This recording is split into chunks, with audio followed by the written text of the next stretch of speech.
Today is a very good day. It's a beautiful fall day in southern Idaho, but also finally got the suppressor approved for my 300 Blackout home defense build. This is now a suppressed SBR. Pretty sweet. This is the Witt machine and tool Dirty 30. It is a very short suppressor. We're gonna see how it does. I've got some supers loaded up first, then we'll try some subs.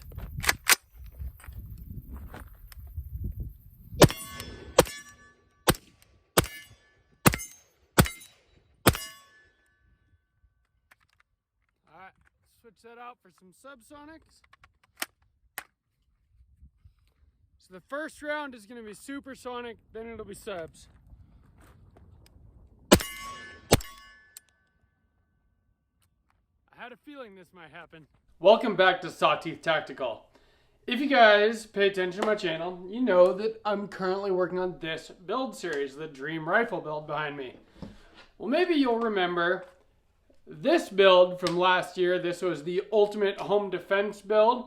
Short 8-inch 300 Blackout. Well, I finally got the suppressor. I've been highly critical of the ATF on this channel and specifically the NFA process. Specifically because it took over 11 months to get this suppressor approved. This build was done a year ago. And I finally got the last part to the build, which is very exciting for me. I'd almost given up, but I got my suppressor. And you might also notice that there's no longer a pistol brace on this build, so my SBR no longer identifies as a pistol. It actually is a short-barreled rifle now, a suppressed SBR. Let's talk about that. So when I built this gun, I put the Geissele Super 42 buffer system in it with an H2 buffer and their braided wire spring. Well, I didn't know at the time, but they actually don't recommend that system with subsonic 300 Blackout. So I always kind of wondered if it was going to work. Now that I've got the suppressor, trying some subs, it ejected the last round, but it didn't load a new round. We're going to try it one more time. I did bring some other buffers with me just in case, so we'll try those out if this doesn't work.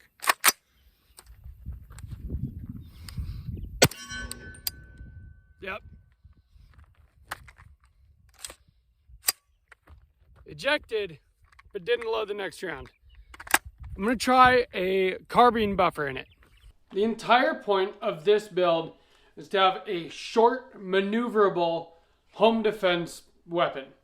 And that is exactly what I've got here. I've got a perfect home defense optic with the Holosun, I almost said EOTech, because it acts like an EOTech. It's the Holosun 512C. It's got a circle dot donut of death reticle. There you go. You can see that nice and clear on camera this time. And really good battery life, big clear window. It's perfect for it. Short barrel. It's got the Streamlight ProTac HLX light on here, which looked ridiculous at first, but now that I have the suppressor, it looks about perfect. But the entire point of this short-barreled rifle was to be short and maneuverable. So when I went to get a suppressor for it, to go with the theme of this build, I wanted something short. I didn't want a bunch of added weight and added length on the end of my short barrel, making it no longer, easily maneuverable around the home if this is meant to be the home defense build. So I've learned some things. This is my first suppressor. Well, the shorter you go with the suppressor, the less effective it's going to be at noise reduction. And I was already aware of that. I understand how physics work. But that was fine with me. I don't need it to be silent. I just want it to be able to not, blow out my hearing or my family's hearing in a home defense kind of situation. And this can does do that just fine. I did run into a few issues with it, and I was expecting that as well. When I built this gun, I used the Geissele Super 42 buffer system with an H2 buffer, and it is perfect for running supersonic 300 Blackout loads. And it's been 100% reliable with supers, but I didn't know it at the time when I ordered that buffer system. When I got it, I read the paperwork with it, and Geisley doesn't recommend using that system with 300 Blackout subsonic rounds. And I found out why. So I switched out the buffer and spring from the buffer and spring from my 11.5 inch 5.56. I believe that one has a carbine or an H1 buffer, but it doesn't have the Super 42 braided spring. We'll see if that makes a difference.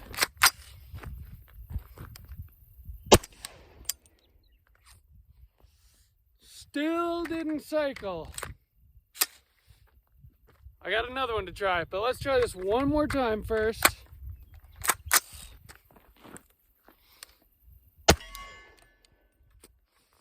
Yep, still not cycling. So, put a different buffer and spring in here. I also believe is a carbine buffer. Might be an H1. Both of these are coming out of guns that I've shot a lot of rounds through, and they don't have any markings on the buffer anymore. So we'll see if this works. Oh. Probably should load around first. I got 2 and a short stroke. So I can tell this is going to take a little work to get tuned properly now that I'm running subsonic ammo through it. This rifle has been 100% reliable with supersonic ammo so far. Today's the first day I've tried to run subs because it's the first day I have a suppressor. I do have that second carbine buffer in here. I'm going to shoot a couple of rounds into the dirt just to see what it sounds like.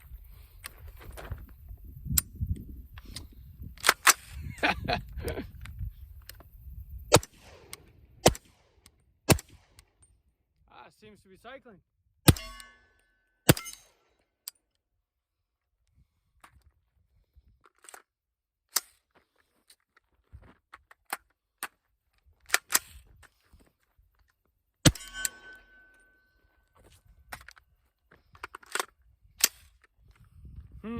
Back to the drawing board. So there are a lot of dynamics going on within a direct impingement AR-15 that make this system work.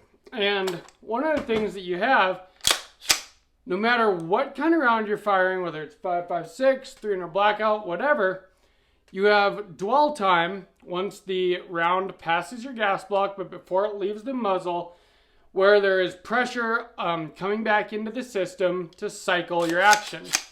Well, subsonic 300 Blackout rounds have less power behind them. That's part of what makes them not break the sound barrier and what makes them suppress so well. The issue with that is if you have too heavy of a buffer, too strong of a spring back here, or not enough gas getting into the system, well, it won't reliably cycle your firearm. And that's the issue that I'm getting here. And part of it is because of a good characteristic of this can specifically. So this is the Witt Machine and Tool Dirty 30. And like I said, I got it because it's short. I got it because it's flat dark earth. I also got it because it was relatively cheap. Suppressors are very expensive. And on top of the cost of the suppressor, you have a $200 tax stamp you have to pay the government just to get permission to be able to quiet your gun down. You guys already know how I feel about that whole system, but it is what it is if you want to get a can. So Witt Machine and Tool, their whole thing is that you can get a suppressor for $500, tax stamp included. So the actual cost of the suppressor is only $300. For a suppressor, that's very affordable. And it's actually a relatively good suppressor for that $500, $300. It does have very low back pressure, which is really nice when you're shooting it. I did not notice any gas in my face whatsoever at the range. None at all. It didn't bother me one bit. So that is a huge plus. The problem with that, part of what makes, subsonic rounds be able to cycle your gun is the added back pressure that you get from having a suppressor. well, I'm not getting enough of that added back pressure. And so I do need to do some work. And I'm going to explain to you what I tried to do and maybe where we're going to go from here. All right, so this magazine has some supers still in it, and then the last 10 rounds are subs. Let's see how she does.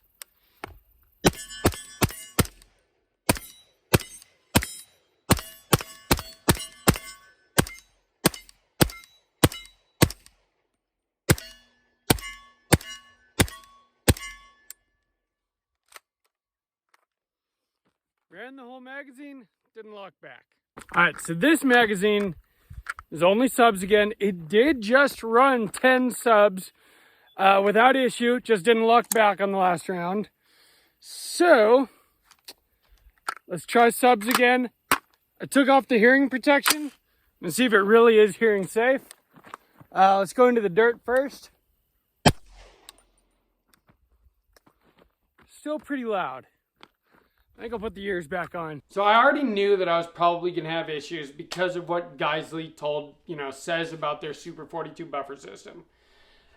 So what I did is I went out there and I brought a couple other AR-15s with me. I brought this one, 16-inch Smith & Wesson M&P 15 Sport 2. I also brought this one. There's a Palmetto State Armory 11.5-inch AR pistol.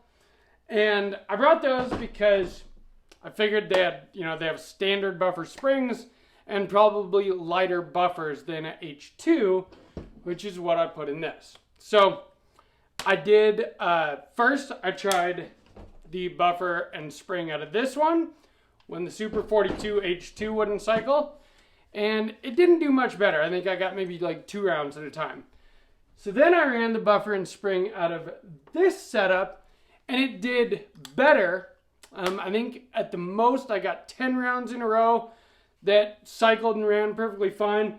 And unfortunately it was the last 10 subsonic rounds in a magazine. So it might have kept going, I'm not sure. But still, for the most part, I would only get a few rounds before it would short stroke. And I never got it to lock back on the last round. So I'm either not getting enough gas or my buffer and spring setup is too light. Let me know down in the comments if you have experience tuning a short 300 Blackout suppressed build for subs. Let me know what you think I need to do and what has worked for you. I think I'm just gonna have to get like a 3-ounce buffer and like a Springco yellow spring, try that. I'm definitely gonna remove the handguard and make sure that my gas block is aligned properly and that my bolt carrier is efficient. I'm not like leaking gas somewhere. Because I know that I can get this to run subs and supers reliably. And that's kind of the whole point of 300 Blackout. You want to be able to run both. For a few reasons. The subs are just fun. They have like no recoil. They're nice and quiet. Even with a can this short, the subs were pretty quiet. I took off my ear pro at one point. I'm not sure I would call it hearing safe. It's definitely on the edge of hearing safe. I had a little bit of ringing in my ear and decided to put the ear pro back on. But it was a heck of a lot quieter than it is without a suppressor, that's for sure. And that's even with supers. So I feel like for a home defense gun, I'd be fine running supers in here to get the added effectiveness of the cartridge and just cutting off some of that extra, just hearing loss is probably good. I'm still gonna wear hearing protection at the gun range. All right, we got our ears back on. That was definitely not as loud as it would have been unsuppressed, but it still gave me some ringing in my ears. So let's see if we can get these subs to cycle.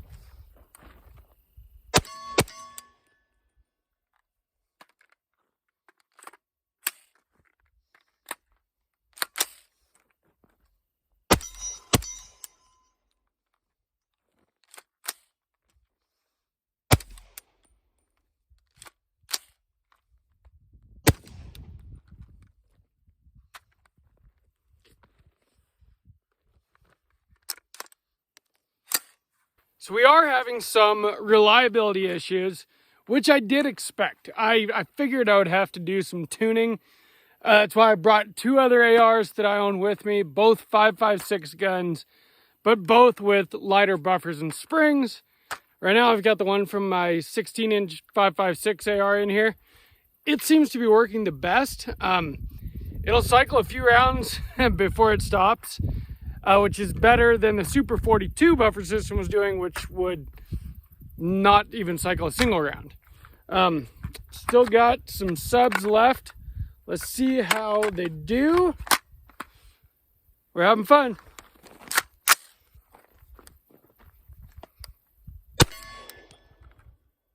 Ah.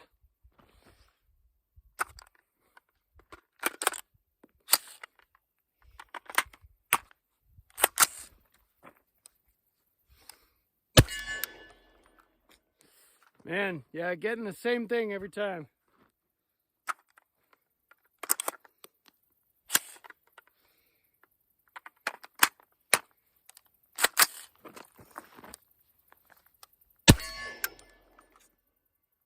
Yeah, short stroking for sure. Before I got this suppressor, I did a lot of research. At the time, I wasn't willing to spend a whole lot of money, and like I said, I wanted something short. And so I went with the Witt machine and tool, and it has lived up to the expectations that I expected out of it. I only have 1 range session under it so far. I'm obviously gonna have to do some tuning, some work to get where I need it to be. And I'll do a full review of this suppressor once I've gotten to put, at least a few hundred rounds through it. But I am very excited to have a suppressor, and if you're looking to get into the NFA game, the suppressor world, I do think that this is a great starter, are the Witt machine and tool suppressors, because they're very affordable and they're compact. And I don't know if you can tell, I like shorter guns. There's something about being able to maneuver around easily that is just nice. It's nice not to have a giant musket. And so I do like the K cans, and I understand that you lose a little bit of effectiveness with them, but you do gain a little bit of maneuverability, and to me, that's a fair trade-off. So yeah, I do recommend, as much as I hate the NFA process, go get yourself a can. Everyone should have a suppressor. Everyone should have an SBR. Even though I don't agree with the National Firearms Act, the more suppressors, the more SBRs are out there in common use, well, eventually we might be able to get them taken off the NFA, or the NFA gone altogether, because they will be in common use, right? The common use test, Heller. So if you're thinking about it, if you're thinking about a suppressor, an SBR, go for it. SBR, a Form 1, takes a lot less time than a Form 4. This took 11 months. This took 3 or 4 months also. So it does take some time, but I like this gun a lot better now than I did when it had a brace on it, and especially than I did before it had a suppressor on it. And when you think about what else you spend $400 on, $200, a tax stamp, $400 for a 2-stamp gun, I've spent that money on a lot of other gun-related things that didn't make me as excited as a suppressed SBR. So if you're thinking about it, go for it. The best time to buy a suppressor was yesterday, because it takes so long to get it. So go for it. I do like the Witt machine and tool cans. I am going to get something. This one's definitely going to get a suppressor. It's got an ASR mount. Haven't chosen a 5.56 dedicated can for that yet, but I will. But I just wanted to show you guys that this build series finally looks the way it's supposed to a year later. Suppressed, 300 Blackout, short-barreled rifle. I'm stoked. Well, it looks like when I get back home, it's going to be back to the drawing board a little bit. Got to make sure my gas block is perfectly aligned to make sure it's getting enough gas. I think it is, because, it cycles subs just fine. But I definitely believe that I need a lighter buffer or a lighter spring. Luckily, my local gun shop, Guffey's Gun and Pawn, is open today. So I'm going to run by there after this range session and see what I can do.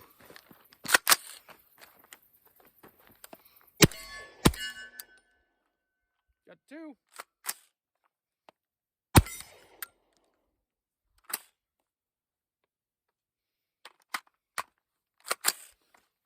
Shoot a couple into the dirt.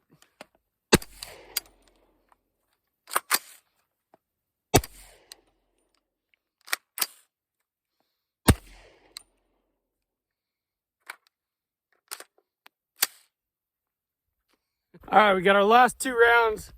Let's see if it'll cycle him.